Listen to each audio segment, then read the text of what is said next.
La prolongada enfermedad del Papa ha despertado muchas interrogantes, sobre todo hacia el futuro de la Iglesia.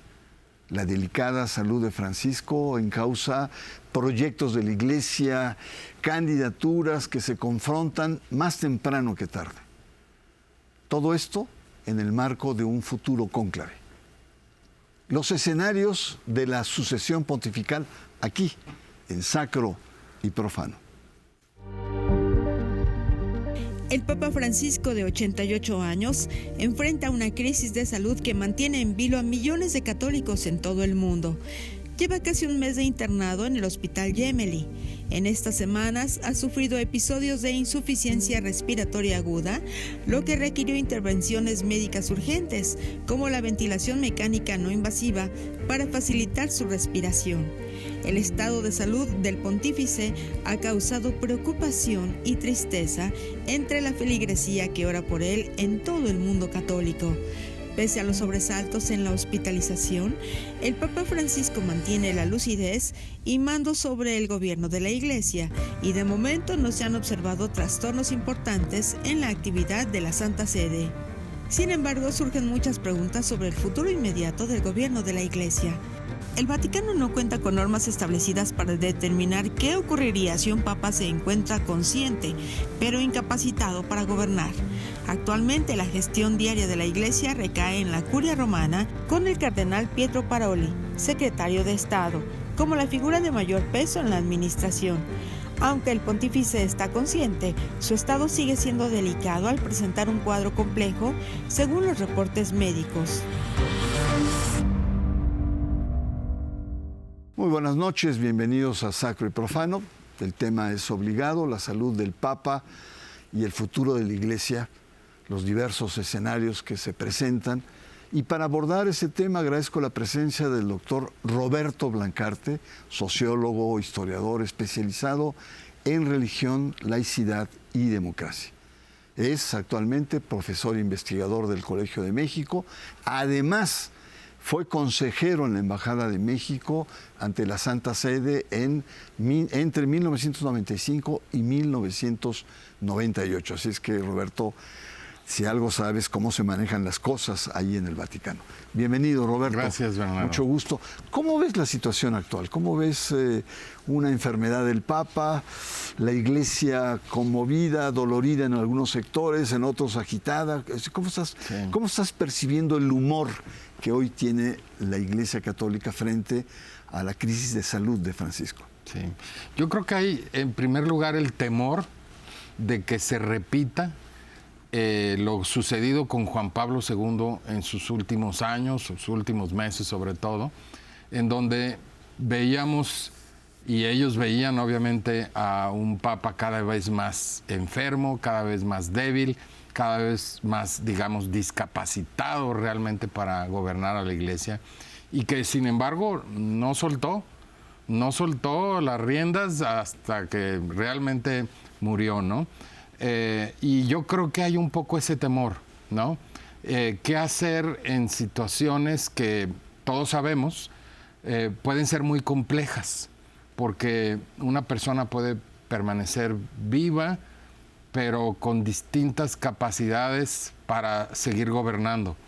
Puede permanecer muy debilitado o incluso con la idea de que aparentemente gobierna, pero en realidad lo están haciendo otros, como sucedió un poco al final del pontificado de Juan Pablo II. Ahora, Roberto, vamos a situar, a contextualizar este momento en donde pues muchos, tarde o temprano, el cónclave está a la vista. Pero hay que ubicarlo en un contexto más amplio, ¿no? Y para muchos el contexto es una crisis institucional de la Iglesia, caída de fieles, caída de vocaciones, escándalos como el de pederastia, escándalos financieros de corrupción interna en el Vaticano. Es decir, no es el mejor momento, aunque ha habido otros peores, pero no es un momento, digamos, de gracia en donde se pueda dar una sucesión, digamos, más tersa, más pacífica. Va a ser una sucesión compleja. Sí, mira, yo creo que dentro de la Iglesia, como en otros ámbitos, ha habido una creciente polarización de las posturas y eso complica mucho las cosas. Pero por otro lado, como tú bien dices, no es nuevo, no es la primera vez que la Iglesia enfrenta una crisis en medio de situaciones políticas complejas, geopolíticas, y estoy pensando desde la época de Roma, pasando por la Edad Media, los últimos siglos hasta ahora, ¿no? Entonces todo depende un poco también de cómo se observan esas crisis. Ahora, ciertamente la situación geopolítica actual, en particular con lo de Ucrania y con lo de Gaza, y con el gobierno de Trump, hace todavía más compleja la situación. Así que, pues ciertamente es un momento complicado, ¿no? No, y sobre todo, Roberto, también el hecho de que Estados Unidos, Europa, cada vez más la ultraderecha y la ultraderecha religiosa se afianza. Y la Iglesia pues no está exenta de que sea penetrado por estas corrientes político-culturales cada vez más fuertes. Totalmente de acuerdo. Vamos a una pausa. Estamos conversando, hicimos un pequeño preámbulo, pero el objetivo es ver los escenarios que se presentan ante la crisis de salud del Papa Francisco y lo que viene. Una pausa. Usted está en Sacro y Profano.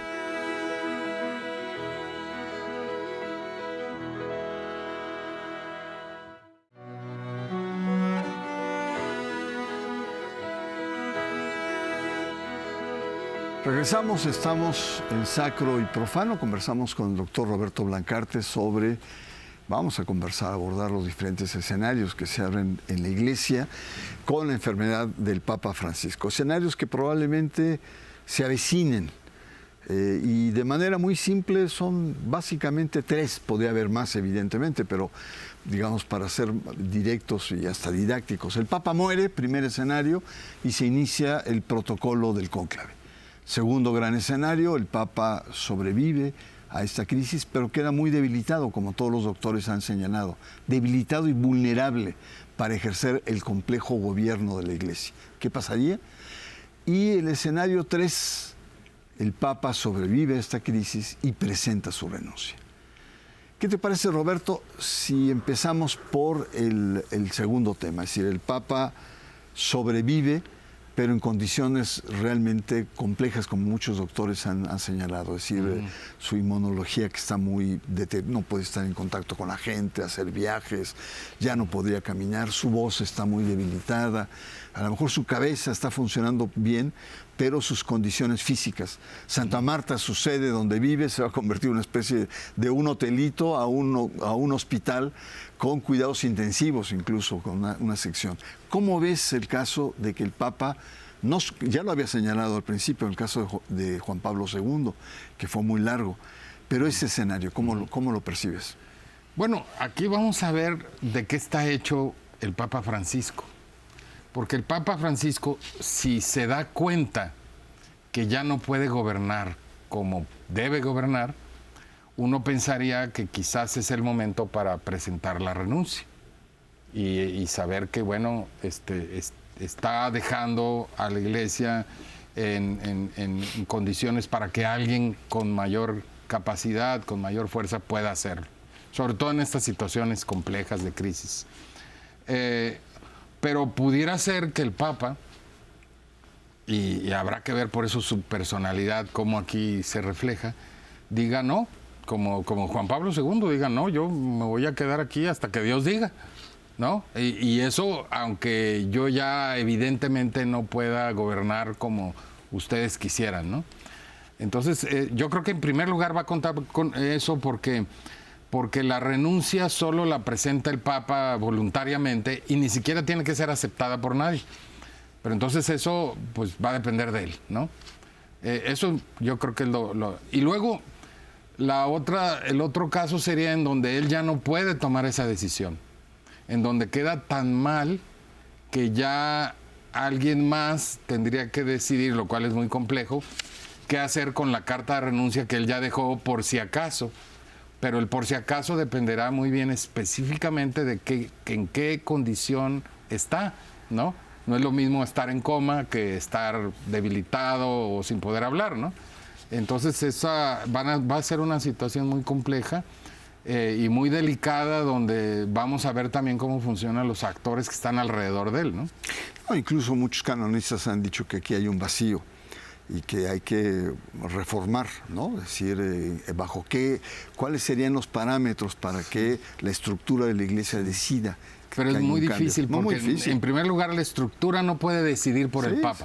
El Papa solo puede. Ahora, el Papa ya dejó una renuncia, pero es como cuando todos hemos tenido amigos, familiares que están al borde de la muerte, pero que están en situaciones en donde no se sabe qué hacer, porque ni clínicamente ni organizativamente se puede decir, ya no puede, ya podemos hacer esto o no. Aquí, Roberto, el tema también es cómo ante vacío de poder, la curia, la burocracia, la estructura de la Iglesia asume el control. Claro. Y entonces, que no solamente es Juan Pablo II, pasó lo mismo con el cáncer que tuvo Juan XXIII, o los últimos meses incluso de Pablo VI. Sí. Hay personajes, Benelli, Sodano, que se convierten en una especie de parapapas. Claro. Pero bueno, vamos al segundo escenario, el escenario de la renuncia. El Papa, digamos, la libra en esta crisis, ¿no? Y reconoce que ya no da más. Sí. Renuncia y se convoca a un cónclave. La pregunta aquí de fondo es, ¿el Papa, como buen jesuita, podría influir en la sucesión o no? Yo recuerdo, Roberto, el libro de Francisco Entre Lobos, de Marco Politi, donde Marco Politi lo pone como víctima, ¿no? Está aquí Bruegel, Müller y todos esos que se lo quieren comer al pobre Papa. Sí. Pero lo que muchos le criticaron a Politi es que efectivamente ahí todos son lobos, ¿no? Claro. Pero también el Papa es un lobo, ¿no? Claro. El Papa también, ha sobrevivido, y no solamente ha sobrevivido, ¿no? Sino que ha castigado, se ha impuesto. ¿Cómo verías el contexto de una renuncia de un Papa, de este Papa, perdón? Bueno, es que eso es parte también de si el Papa le va a parecer oportuno renunciar o no. Obviamente el Papa, yo supongo, querrá que haya una cierta continuidad de su pontificado, pero ya hay un cierto número de cardenales que él eligió, creo que 109 de los 137 que quedan, y por otro lado, él sabrá qué tanto puede influir antes o no de su posible renuncia, ¿no? Para poder decir, voy a incidir. Y yo creo que él sabe que una vez que él renuncie, también ya no tiene el control de las cosas. Ratzinger no se metió, aparentemente, en la elección de su sucesor, de Francisco. Y yo creo que una vez que un papa renuncia, ya en efecto las cosas quedan muy fuera de su control, porque todas las tendencias y las grillas, que normalmente se desatan, ya son incontrolables, y mucho más de alguien que ya no tiene cómo castigar o cómo premiar, ¿no? Aunque también hay que reconocer que la autoridad moral de un papa, y más un papa viviente, había un culto de la personalidad, incluso a Benedicto XVI, que el pobre ya no podía ni hablar, ni caminar, ni nada. Pero todo también dependerá de si la circunstancia del momento, por ejemplo, ahora que mencionas lo de Ratzinger, aparentemente todo el mundo estaba ya a favor de un cambio importante. Entonces, independientemente de lo que hubiera querido Ratzinger, ya el humor, estaba a favor de un cambio importante, y por eso se fueron con Francisco. Claro. Entonces, lo mismo acá tendrá que ver, ¿no? ¿Cuál es el humor respecto a lo que está pasando ahora o lo que pasó con este pontificado, ¿no? Totalmente de acuerdo. Sin embargo, también está el tema de la polarización, ¿no? Sí. Y la polarización te coloca como en dos grandes vías, y el Papa, probablemente, como lo ha señalado, querrá la continuidad de las reformas, etcétera. Por ejemplo, le hicieron una pregunta al cardenal Coin de Austria. Sí. oiga, las grillas de ahí, cómo se dan y tal, y se rió de la pregunta de como diciendo, qué ingenuidad, ¿no? Dice, no saben que un cónclave es lo más aburrido del mundo que existe, porque no podemos hablar, no podemos intercambiar, no podemos tener calladotes durante 3 o 4 días, ya no surge el que salga para salir de ese claustro, ¿no? Bueno, vamos al último escenario, ¿qué te parece? Sí. Papa fallece, yo espero que no, yo espero que, digamos, aguante, la gente está muy preocupada, está en oración, etcétera. Sí. Y bueno, se convoca a un cónclave, ¿no? Sí. Están todas esas expresiones del martillo de plata sobre tal, el espejo, se destruye el anillo. ¿Qué elementos importantes hay ahí? El rol del camarlengo, el rol de los decanos. Sí. Los decanos ya no pueden entrar, los actuales, que es Batista Re y creo que es Leonardo Sandri, argentino, los dos muy amigos del Papa, pero ya no van a poder entrar, no van a poder estar en el cónclave. ¿Cómo ves el panorama? Pues precisamente no van a poder entrar, pero antes sí van a poder mover las cosas que puedan mover, ¿no? Y sí, bueno, yo creo que, a ver, hay estas congregaciones que se tienen, son reuniones porque, como tú bien señalas, como no todos los cardenales realmente se conocen, son congregaciones donde se reúnen para eso.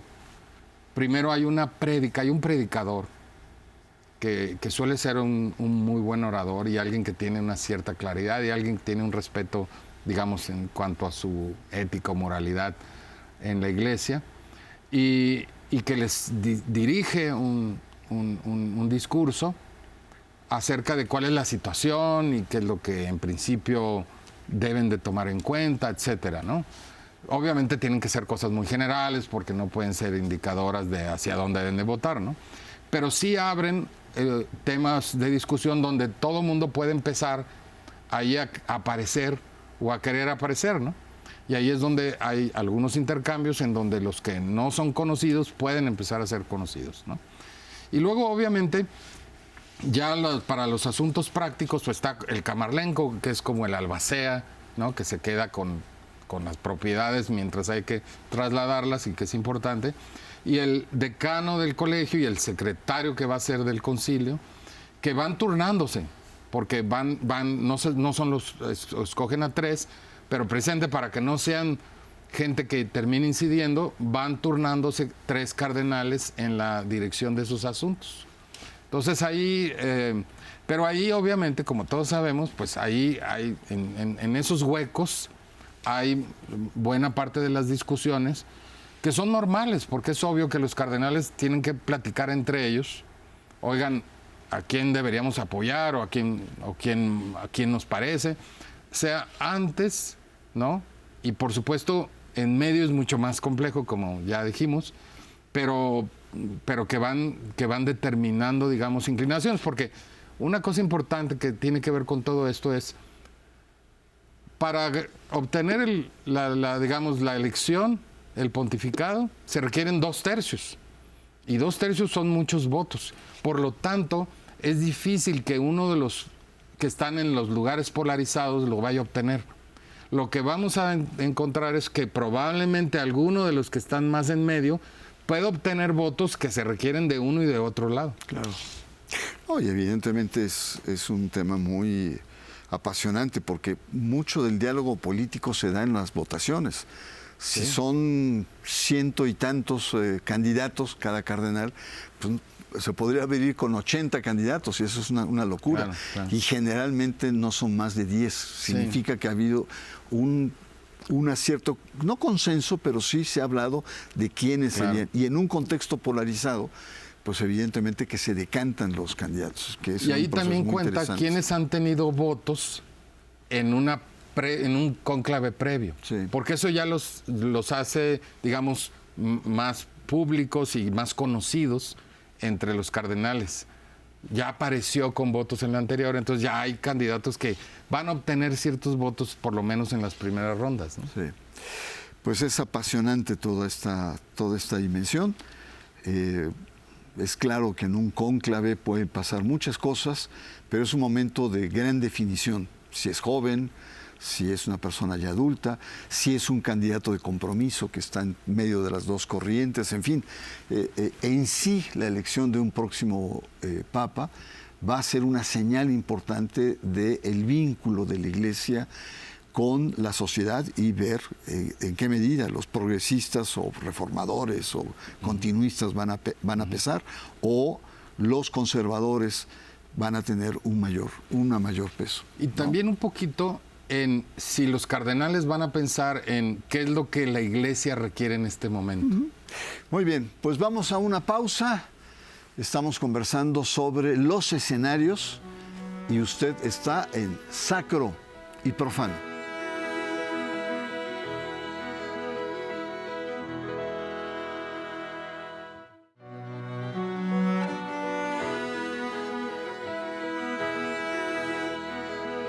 Regresamos, hemos visto los diferentes escenarios, un papa que renuncia, un papa que continúa en el gobierno pero con muchas limitaciones, con dificultades, y esperemos que no sea así, un papa que fallece en el caso de Francisco y se coloca el cónclave, las líneas, cómo estaría la perspectiva. Una de las cuestiones importantes, Roberto, es sobre todo los africanos, ¿no?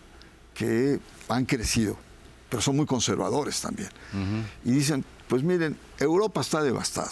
Ya nadie cree en el catolicismo, poca gente, los jóvenes andan en otra cosa. América Latina viene en declive, los grupos evangélicos están comiéndose el mandado, por así decirlo. Y estamos nosotros, pues denos chance, ¿no? La Iglesia, que también hay supremacismo al interior de la Iglesia, ¿estaría en condiciones culturales de aceptar un papa negro? Yo lo veo difícil. Ajá. Por distintas razones. La primera es que, a ver, Francisco, que es el primer papa, digamos, reciente, en los recientes siglos, no europeo, en realidad es cuasi europeo, como todos sabemos, digo, es de familia italiana, descendiente, migrantes italianos, argentino. No era tan, digamos, extraeuropeo como muchos lo podrían ver, aunque obviamente se jugó esa carta. Miren, es un latinoamericano. Viene del sur. Viene del sur, pero tampoco se fueron con el brasileño, ¿no? Y tampoco se fueron con un mexicano. O sea, es decir, hay de latinoamericanos a latinoamericanos. Y en ese sentido también hay que ver qué tanto se aventuró el cónclave, ¿no? Anterior.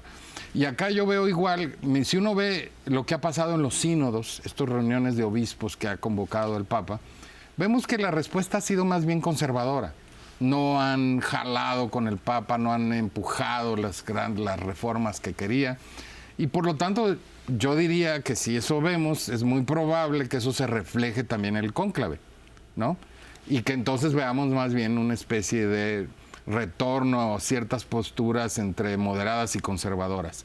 Pero claro, uno nunca sabe si el Espíritu Santo los va a iluminar y van a irse por un cardenal asiático o africano de algún otro lado, ¿no? Sí. Hay que recordar lo que dijo Ratzinger cuando le preguntaron si el Espíritu Santo intervenía y era el que intervenía en las cónclaves.